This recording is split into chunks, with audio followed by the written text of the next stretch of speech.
Candidata, o seu tempo volta a contar a partir de agora mais 10 minutos. A senhora fez parte de um governo que tem sido criticado frequentemente por ter colocado na máquina administrativa muitos militantes do seu partido. Essa política prossegue? Olha, eu sempre digo uma coisa, viu, William? Eu acho que um governo é composto de políticos que têm competência técnica. Vai prosseguir sempre. Eu vou prosseguir nesse critério. Vou escolher políticos com competência técnica. Aliás, eu sempre conto uma história. Acho que os técnicos são muito importantes. Mas técnicos que não têm compromisso com o desenvolvimento do seu país, que não têm compromisso com a distribuição de renda do seu país, que não têm compromisso com a inclusão social do seu país, leva o país a situações muito precárias. Eu, por atos do ofício meu, como ministra de Minas e Energia, me relacionei com vários ministros da América Latina. E, uma vez, estava numa reunião, era véspera de Natal, e começou aquela conversa meio social, meio de final de reunião, onde você vai passar as férias. Nós todos, eu me disse, na minha casa, onde você mora, em Porto Alegre, cada um, eram vários ministros. Um deles, que importa, disse, eu vou também passar em casa. E aí, eu estava em dúvida se ele morava numa de duas cidades daquele país. E disse uma delas. Ele falou, não. Eu disse a outra. Ele falou, não. Falei, então, onde é? Ele disse para mim, eu moro em Miami. A família dele morava em Miami, os filhos dele moravam em Miami, os netos dele moravam em Miami.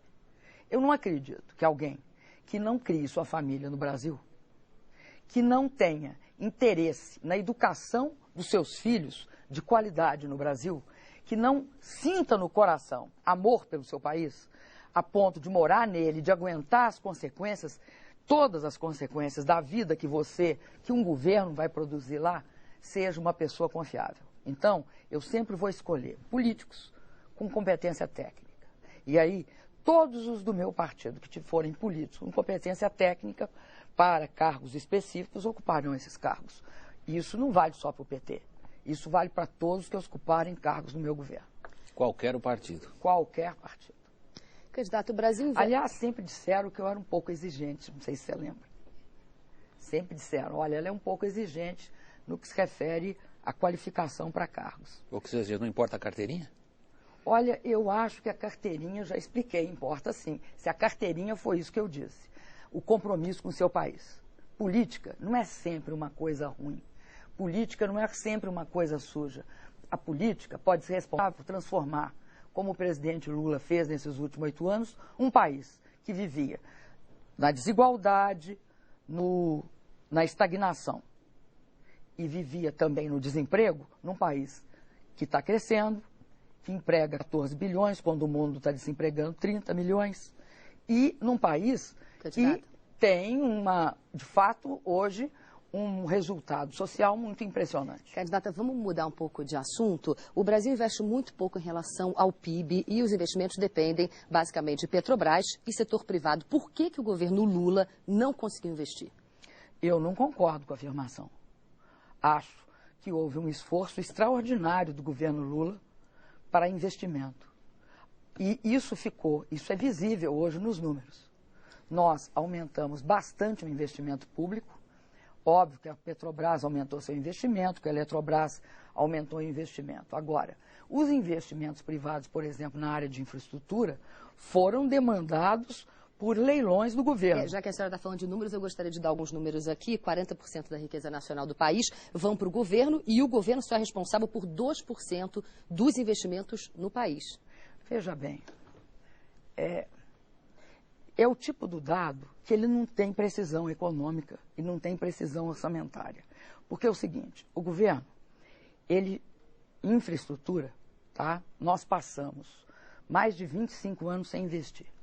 Hoje, nós estamos fazendo as seguintes obras. Então, do São Francisco, 6 bilhões de reais. Para levar o quê? Para levar água para 12 milhões de pessoas no semiárido nordestino. Acabamos com a história do racionamento de 8 meses que aconteceu no Brasil. Hoje, vocês não veem mais alguém dizendo que o Brasil corre risco de racionamento, porque não tem risco de racionamento. Você vê Jirau e Santo Antônio. vou te dar outro exemplo. A senhora está satisfeita, então, com os investimentos Não, no Brasil? Eu não. Eu sou uma pessoa que jamais vou ficar satisfeita. Quando eu falo que o Brasil voltou a investir, eu estou dizendo o seguinte, nós estamos numa longa trajetória. Vamos precisar investir muito mais. Por exemplo, em casa própria para as pessoas, voltamos a investir. Saneamento.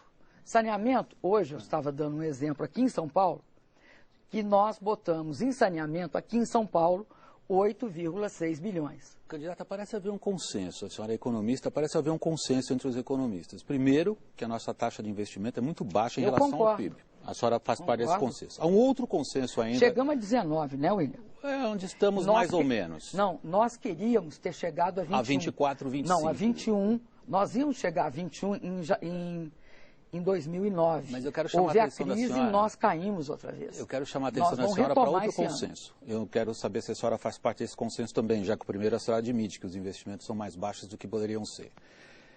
Como é que o Brasil vai continuar crescendo? E não vamos crescer a mesma coisa que crescemos no primeiro semestre. O ministro da Fazenda estava comentando isso agora, pouco antes à noite. Como é que nós vamos conseguir manter o mesmo ritmo sem fazer um severo ajuste fiscal? A senhora já está pensando nisso? Eu sou, hoje, contra que se faça ajuste fiscal agora no Brasil. Por causa da eleição ou porque a senhora não quer dizer ainda agora? Não. O Brasil teve de fazer ajuste fiscal porque precisou fazer. O que é ajuste fiscal? Ajuste fiscal é regime de caixa. Caracteriza-se pelo fato que na despesa você sai cortando aumento de salário mínimo, aumento de salário, você sai cortando qualquer despesa passível de corte, ou seja, aquelas que não estão vinculadas. Investimento, saneamento, nem pensar. Ela caracteriza primeiro por isso. Como é regime de caixa, tem o lado da receita, que todo mundo esquece. Sabe o que você faz? Você aumenta imposto. Não tem jeito. Aumentam imposto, além de aumentar imposto, sentam no caixa. Então, vamos supor que você seja um empresário. E aí você tem um crédito tributário. Um crédito devido a você. O fisco te deve e vai ter de pagar. Sabe o que é o regime de caixa? Te devolve em 48 meses. Em vez de te devolver automaticamente, te devolve em 48 meses. O Brasil não precisa de passar por isso mais. Sabe por quê, William? Primeiro, a inflação está sob controle visivelmente. Nós com 260 bilhões de dólares de reserva.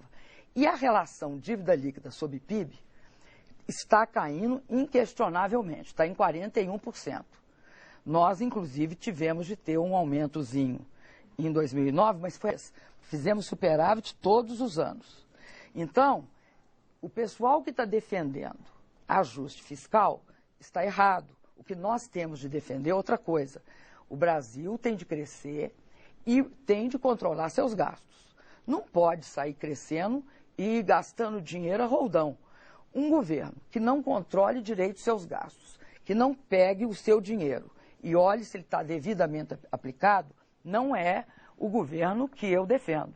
Agora, defender ajuste fiscal no Brasil é um crime hoje. Candidata. Hoje, nós estamos na fase do investimento, do planejamento, do controle, né, e da fiscalização do gasto público, mas não estamos na fase do ajuste fiscal.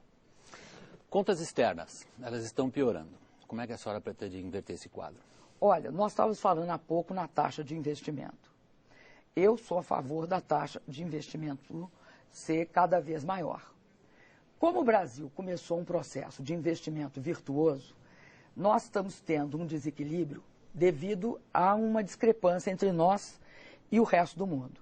Enquanto as exportações nossas não têm mercado, porque os Estados Unidos e a União Europeia, a OCDE toda, está com um problema sério de crise ainda. Nós temos mais 15 segundos. Tá. Nós hoje somos mais importadores de bens de capital e bens intermediários que elevam a taxa de investimento. Eu acredito que o Brasil está convergindo para taxas de juros internacionais, porque eu acredito que nós vamos reduzir a dívida. E aí o Brasil cresce.